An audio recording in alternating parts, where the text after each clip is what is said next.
Before we start this video off, I want to let y'all know that my digital coaching program is actually available right now. You can get it for $1 per day, 7 days a week right now, and it comes with personalized workout plans. So if you want weights, calisthenics, circuits, anything, if you need to travel more, it's got workouts for that. It also comes with personalized meal plans for your goals, whatever they may be. So custom meal plans on the go whenever you need them. Various cardio routines so you don't have to do the same stuff over and over. A members only app that you can download to your phone, and private Facebook group access, and so much more. So if you're interested, click that link down below.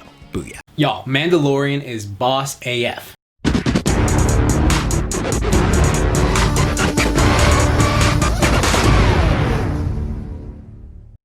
Yo dudes and dudettes, your friendly neighborhood JaxBlade is back with another video for y'all today. Today's video is another episode of Would That Work Out?, the series where I use my knowledge of personal training and exercise science to analyze how effective a fictional character's routine would be if you actually attempted it in real life. In today's video, I'm actually going back to Dragon Ball because I've been rereading the Dragon Ball manga because of this freaking box set I got, and it's just like got all the manga stuff in it, and I love it so much, and just rekindled my love of Dragon Ball. And I was thinking the other day, because I got to the part where Goku was training with Korin, and I was like, oh, I never actually talked about this training. Because before I talked about the training that Master Roshi did with Goku and Krillin as kids, and I also talked about Goku's training as an adult and how him and Vegeta training methods evolved as an adult. But there's still a lot more stuff in Dragon Ball I could talk about. So I really want to talk about this post-training with Master Roshi, so post-Turtle Hermit training, but before King Piccolo Ultra Divine Water. So I want to talk about that Goku's training, and then maybe later on I'll do Kami training, but that's just very much a lot of hypothetical stuff. But yeah, I just wanted to just talk about Kid Goku's training with how he trained with Korin and how he trained across the world for those 3 years, because there's just so much stuff that I was just like, oh my god, I am falling head over heels in love with Dragon Ball again. Just rekindle that spark in me. And for people wondering, yes, Kengan Ashura, yes, Demon Slayer, yes, Spike Spiegel, yes, all those characters, yes, freaking Kim Possible, blah blah blah, episode 50, haha, special. Yeah, all that stuff is still coming. I'm just waiting for certain surprise. I'm not even gonna cut that out, I don't care, whatever. But I'm just waiting for certain props to arrive before I get to it, and then I will definitely have those out probably by December, and then episode 50 Tough Like Tunes, I'm probably aiming for something in March. So yeah, I want to take my time with that one because I've been building up to it. But yeah, let's just get right into this, and let's talk about Kid Goku's training, for how he trained with Korin and how he trained traveling the world for those 3 years. Now, after training with Master Roshi and competing in the 21st World Martial Arts Tournament and placing second, Goku decides to go off and find his 4-star Dragon Ball. Along the way, he encounters the Red Ribbon Army and a variety of its soldiers. Some of them seem to be a bit too much for Goku to handle though, a la Mercenary Tao, and so he decides to find another way to get stronger, because that's our boy Goku. He hears of a master at the top of Korin Tower who has a magical water that can make him stronger, so Goku, of course, decides to climb the tower and get some high-quality H2O gains. Now, climbing is a great exercise, and as I mentioned in my How Muscular Should Yusuke and Luffy video, which you can check out right here, it is a great muscular strength and muscular endurance building workout that hits your forearms, your biceps, your back, and your abs, and your legs. You can actually get really strong doing most any sort of climbing as long as you're doing it safely and correctly. And if you're a complete beginner, newbie gains may give you some extra noticeable results in your muscle mass. And the reason for that is because this works such a variety of muscles, because you have to switch and readjust between using so many muscles to get into proper position to keep progressing up the wall or whatever it is you're trying to climb. It's different than doing a certain exercise consistently and taxing a certain group of muscles you want to focus on. In particular, what happens when you do, standard strength training, like a barbell curl or, something like that. Also, it's not going to affect everyone else the same way. And now let's just see, how tall is Korin? What? Honestly, I'm not even surprised at this point, because the boy could lift a car at the very first episode of Dragon Ball, and then also he could beat a 100-meter world record in our world just casually as a freaking 12-year-old boy, and not to mention the fact that he was so durable that he could tank gunshots to the head like nothing. And you know what, that just makes me hate Resurrection F even more for this stupid scene, when as a kid he was tanking shit like this. So it's just so dumb. Anyways, after spending a whole day climbing, he gets to the top of the tower where he meets the cat with the wonderful whiskers, Korin, who begins to play a game of keep away with him so he can sharpen his mind, speed, reflexes, and cardiovascular endurance. And if you've ever seen, Rocky 2 or Creed, this is very similar to the chicken chasing scenes, because chasing something smaller and faster than you helps you by running in a myriad of ways. Like you work on lateral movement because you're sprinting forward and then backpedaling. You're also constantly using your core muscles to shift your body left, right, forward, and back. And overall, it's just a great athletic workout. And he had to reclimb that tower, but thanks to them Saiyan genetics, it took him just 3 hours instead of a whole day the first time. And Goku trained like this for about 3 days before he was finally able to get the sacred water, which turned out to just be, bootleg Fiji water, and he realized all the climbing and chasing had improved his strength, speed, and stamina to another level. So, win-win. Now, honestly, I actually got to give this a pass because, while the speed at which you would increase your abilities is dramatically toned down for our world just because, us humans can't get there yet, but, the fact that Goku is just a super strong alien boy with Zenkai boost and all that stuff, even though Toriyama, that's another story. All the stuff that he, did...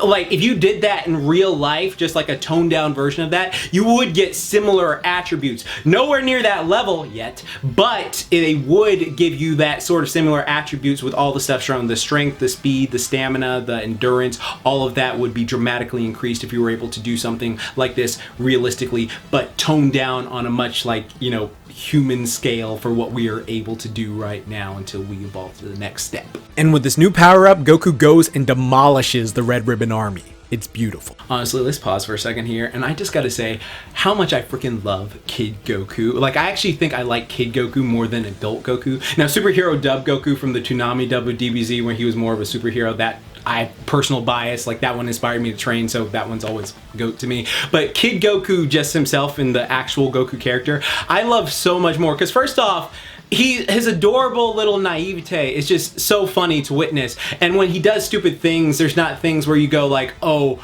wow, you're too grown to know that. Because as an adult, I'm just boy, you are too grown. You are 40 years old. You should be acting like a freaking adult right now. It's just stupid. Stuff like that always gets to me. But when he's a kid, it's oh, that's adorable. But the fact that he was a little merciless savage when you get down to it. Because Kid Goku, you people think oh, Kid Goku was this pure little angel. Yeah, he was, but he had no problems killing people. He was slaying people left and right. There was this whole thing where Ader tried to stop him from killing a guy. He's no, I gotta finish him. I gotta put him down. And when he's going through the Red Ribbon Army, do you really think those people are living? No, he killed Dr. Gero's son for a reason. When he was punching through people, he was breaking bones and necks and spinal columns and all that stuff, and he just absolutely demolished them. And I love that fact. I love the fact that he was just so innocent, but such a a good person as well. But then he could just go, no, you have to go. I don't care. You got to be put down. I always love that about Goku's character. And then later on when he was oh, I can't kill you, blah blah blah.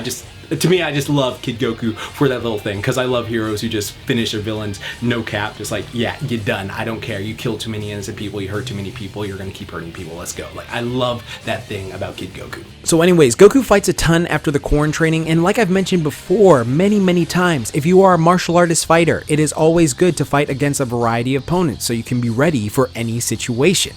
But then, he proceeds to travel the world on foot due to Master Roshi telling him that the only way to get stronger now is to stop using the Nimbus Cloud, live off the land again, and travel the world by running, climbing, doing strongman stuff, and swimming. And Goku excitedly accepts the challenge because, it's Goku.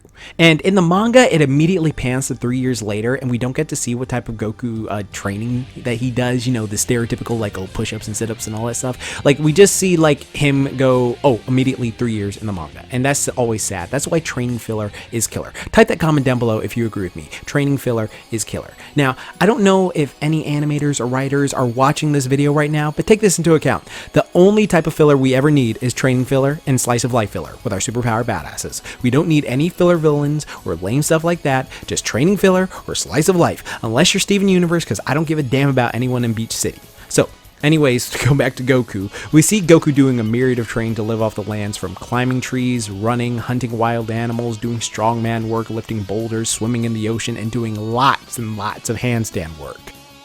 Now, on this channel, I've gushed about the benefits of calisthenics day in and day out just so many times, so you can just watch any of these videos right here. But right now, I'll specifically talk about the benefits that handstands can do for you, since Kid Goku was just constantly doing handstand work, and he still does it as an adult, and I love this.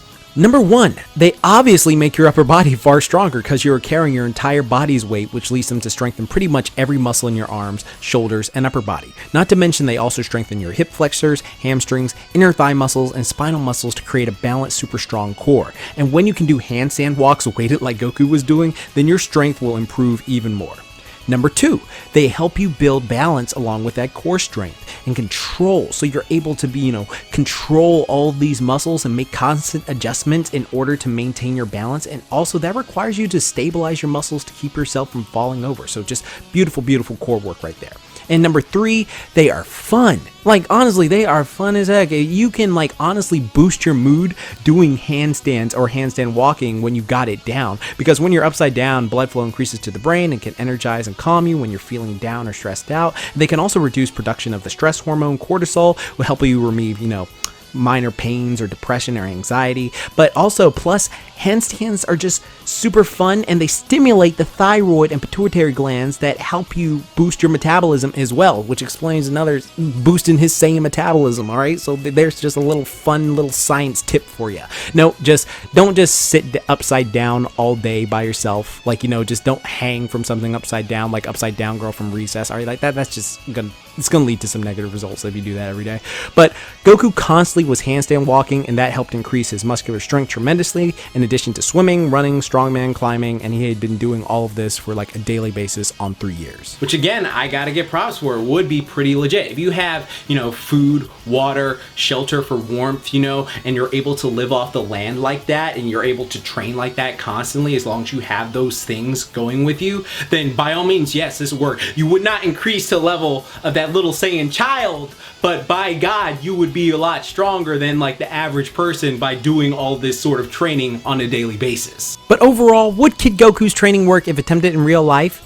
Yes, partially if it was on a much toned down scale like a lot of other Would That Work Out videos. But another thing you would want to consider is the fact that Goku trained daily, and if your muscles and tendons haven't adapted to this sort of thing, you could get a whole bunch of overuse injuries like tendonitis. So that would be something to keep in mind, and that is no good. But overall, this looks like it'd be a pretty fun training routine if you could actually do it on a daily basis and you didn't have to worry about work and school and all of that jazz. Well, dudes and dudettes, I hope you enjoyed today's video, and I hope you learned something. And be sure to leave a comment and like down below. Tell me what you thought. Did you love it? Did you hate it? Whatever. Just tell me your thing. And tell me what's your favorite Kid Goku moment down below. I always love to hear that. But also, I want to tell people right now, I have this little coaching program thing I've got setting out right now. It's only $7 per week. And what it basically comes with, custom meal plans for you and your body. It comes with a private Facebook group that anyone can join and just, have all these people around you just to support you. It also comes with a coaching app. Before I said it was just an app, but actually it's a lot more than just that. The coaching app is just part of that,